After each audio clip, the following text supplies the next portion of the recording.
mga ka-hiking, ngayon lang po tayo nagpapakita ngayon sa ating YouTube channel, no? So ngayon mga ka-hiking is punta tayo sa mga kasulupan, no? So actually nandito tayo sa kasulupan. So ayan. So naghanap po ako ng isang tawag nito elepante, parang bulaklak na elepante. So abang-abangan natin yung mga sumusunod na videos. Okay. For today's video, no, nandito naman tayo sa karagatan. So meron lang ako ipakita sa inyo ngayon. Aroy. So nandito tayo so as you can see, nandito tayo sa tubig, no. So dyan po tayo kanina ni Agi. So dito tayo pupunta kasi may nakita po ako ditong puppies, pero natago sila, no. Marami po sila, mga puppies or yung tawag nating wild dog, no. Nandito po sila nakatira sa mga, yan po ang mga puppies, no. Nakita natin mga wild dog, no. Ayan, cute, ang cute. Toy toy toy toy toy toy toy toy toy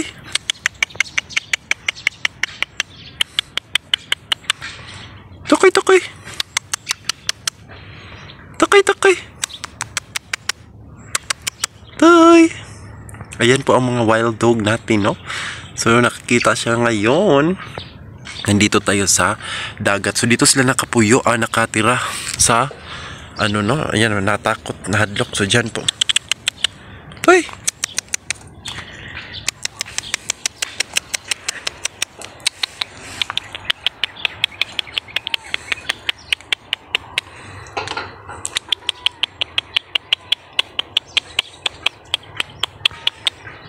Ayan po ang wild dog.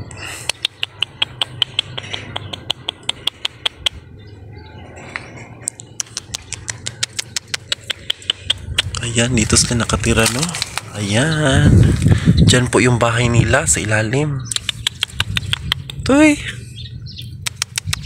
Toy toy. Toy toy. Ayan.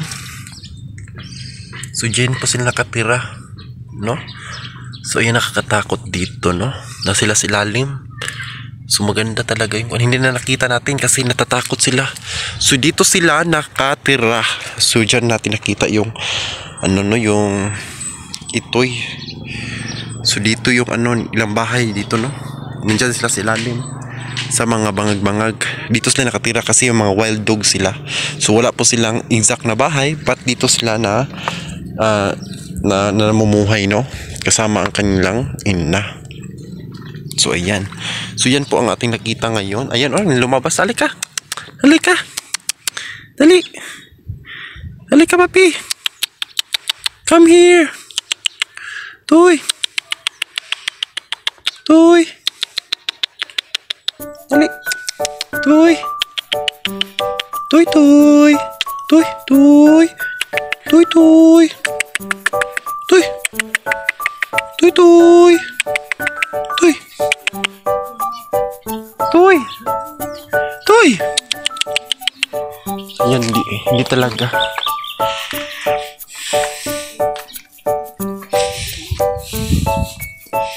Hindi talaga nagpatinag yung mga aso, mga puppies na. So yan, patuloy tayo maglakad at mag-explore na tayo dito. Nandito na tayo sa kagubatan. So actually dito po ay may mga maraming halaman. So ito po ang tinatawag na kabuti. Mga kabuti. At ito po yung wild dragon.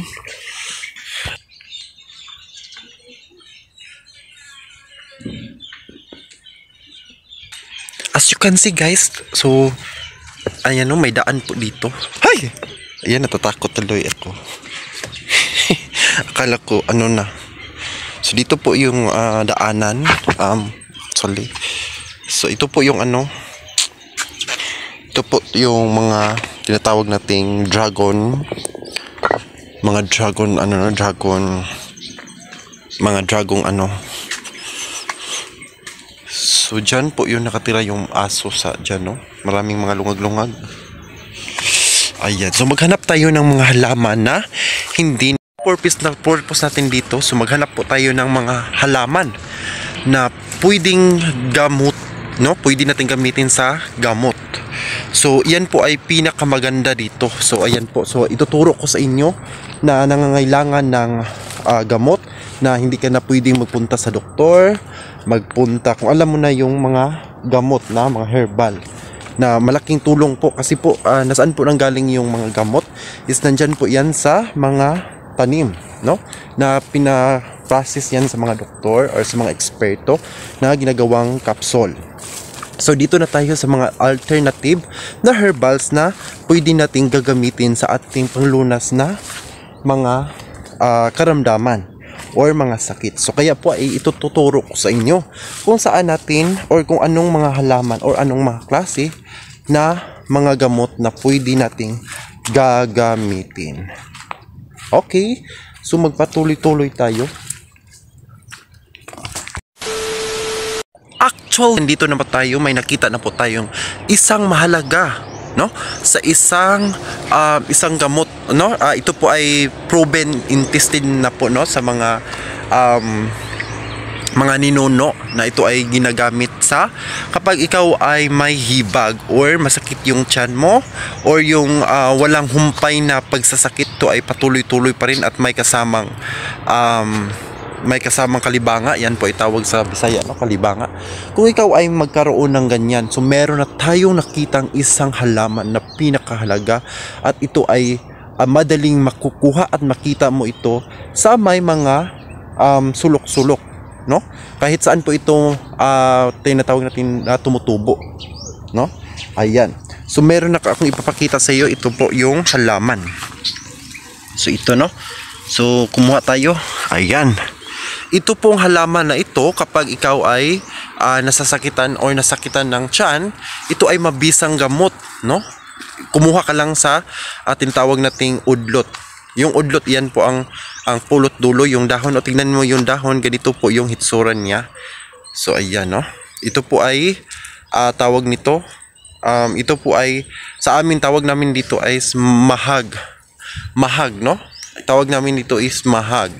So ito po ay pinakamabisang gamot sa mga may sakit sa tiyan or nasasakitan ng tiyan ka or hindi ka na nahihilisan, no, or hindi ka natutunawan sa yung kinakain. So ito po ang pinakamabisa kapag ikaw ay tinatawag or hinihibag. So ito po yung unang gamot na mabisa. So yan, no. So may natutunan na tayo. So ayan, no, may natutunan na tayo sa isang medical na eksperto. So ngayon, maghahanap pa tayo ng ibang mga pwede nating gagamitin sa walang pangbayad sa pang-hospital, pang-check up. May mga alternative na mga gamot na dapat nating malaman, no. Sayang naman, no. At ngayon, dito naman tayo sa ating kung saan tayo nagtindig or tumayo. So ito pong gamot na ito ay pinakamabisang gamot, pinakamagandang gamot sa mga may sakit sa atay or kidney or something na sa tiyan or something na masakit yung ulo o pangkatawan mo. Ito po ay mabisang gamot. Ito ay mga alternative na mga gamot ang ating mga binibigkas natin dito. So ano po? Ito po ang labnog. No, ayan po. Ito po yung labnog. Tignan nyo yung labnog. Ang labnog na ito ay may bunga. Ganito po yung labnog, no? May bunga po siya. Ito po yung tinatawag nating labnog. So pwede po natin makain yung ito po yung bunga niya. Pwede natin siyang, ayan, ito po yung labnog. Pwede natin makain. Ayan, no? So ayan po yung labnog, no? Pwede natin makain. So ano pong mga benefits natin makukuha natin dito? So ito po yung ano po mga benefits? Ang mga benefits na makukuha natin dito, ito po ay lagaan. Kumuha ka lang ng dahon, 7 dahon nito, at pwede mo itong pakuluan ng tubig, no? Pakuluan mo siya ng tubig upang ito ay malutos or maputos, no, or magka-color na po yung tubig. So ito ay pinakamabisang gamot, no, sa mga may sakit sa liver at saka sa tiyan or sa pusoon, no. Ito po ay pinakamabisang gamot, ang labnog. So ito po ay tinatawag na labnog. So ayan po yung punuan niya. So ito po yung bunga. So makain po yung bunga natin at ito po yung dahon. Ito po ang gagamitin mo para pakuluan at para mabisa sa iyong naramdaman. So ayan. Ayan, no, dalawa na ang ating pinapakita na mga herbals na pwede nating makukuha at matambalan or anytime nating makita, at ito ay pwede nating panglunas sa walang pera or hindi naman natin tinatolerate na ang doktor ay hindi na tayo magpunta sa doktor. Pero ito ay mga alternative, no, na pwede nating madadali or madalian, no, lalo na sa mga malayo sa hospital, malayo sa clinic or malayo sa ayun, so no, sa mga clinic ninyo or sa barangay ninyo. Ayan. So marami na tayong dalawa na ang ating pinapakita na mga alternative na pwede nating makuha. Okay. So ngayon magpasalamat muna tayo sa ating mga sponsor at ang ating mga sponsor at ang ating mga supporter, no. Uunahin ko po si Mr. Lee RTV, nangunguna yan sa ating premiere, at saka si Kapiso Vlog, ang ating reviewer sa ating videos, no. At ang ating supporter na po always nagsusupport, always nagpa-play sa walang sawang pagpi-play araw-araw, na tumutulong, si Ate Bingshay, walang iba si Ate Bingshay. Maraming salamat sa inyo at sa ating mga silent viewers na nanonood sa ating vlog, no. Maraming salamat sa inyo at sa walang sawang pagsuporta, no. Ito po ang inyong host na si Lixter Hiking TV. Ito po ang ating channel, no. Sa hindi pa nakasubscribe sa ating channel, mag-subscribe at i-click all bell para lagi po tayong updated sa ating mga panibagong video. Ayan. Tomorrow date. Laki net? Net, yun saan mo laki net? Yun saan mo laki gani? Ano? Natuo man akong ikay, ko ang isda, oy. Ha? Ako magiging akong isda, kananan to si kanay po asin si nating. Lupot ko yung isda. Buyago, kung isda, uy. Nalilitagin na. Itong laki? Ano naman? Ano kung siya, kaya ko isda, kaya asin ko mo, naputi. Yung saan mo laki biin eh? Nandiyan ito yung laki. Napayanin siya. Yung sa itong laki naman eh? Nit, yung sa itong laki naman eh? Ito sa gabi ba gana naman? Gana naman? Tulo ka bok to Nit? Tulo ta ka bok? Tulo ka bok? Ha? Tulo mo kabuo. Tulo? Ipoch cake. Ha? Hala. Babay kay God's kinit mo. Asa ng tanit? Sumba tayads. Asa ta? Hala. Tork. Turk sa day. Unsa padako lubot? Padako sa robot ba? Unsa padako lubot? Exercise nga padako sa lubot. Oh. Dali na.